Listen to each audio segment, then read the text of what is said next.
নির্বাচিত সরকারের প্রতি যদি বিশ্বাসটা হয়, তাহলে যেরকম কয়েকদিন আগে ক্যাম্পেইন হলো, ডক্টর ইউনূস 5 বছর থাকেন। তো কয়েক জায়গায় আমি বক্তৃতায় জিজ্ঞেস করলাম, ডক্টর ইউনূস কীভাবে থাকবেন? উনি ভোট ছাড়া থাকবেন?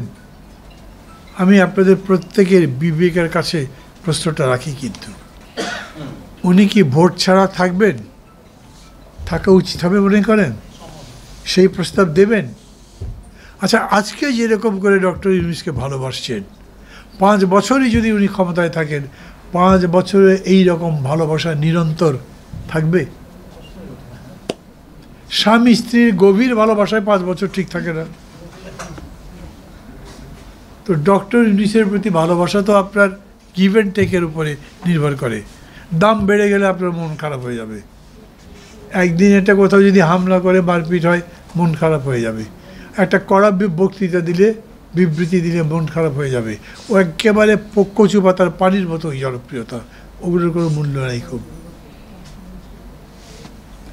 ডক্টর ইউনূস 5 বছর যদি থাকেন বিনা ভোটে, সেটা কি ভালো কাজ হবে? হবে না। অতএব প্রথম একটা জিনিস বুঝবেন, আমরা যে বলছি এই নির্বাচনের পর যা আসবে তারা কি করবে, কথা ঠিক বলছেন, ক্ষোভের কথা ঠিক বলছেন, কিন্তু নির্বাচন ডিনাই করে আমরা দেশ চালাতে পারবো না।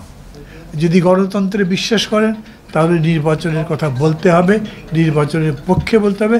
এখন আপনি যদি ভোট দেন তস্করকে, তো সে ক্ষমতায় গিয়ে তো তস্কর বৃত্তি করবে।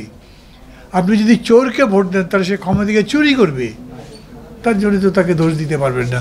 অতএব ঠিক করেন, আমরা ভোট দেব, কিন্তু চোর, তস্কর, গুন্ডা, বদমাশ, লুটেরা এদের ভোট দেব না।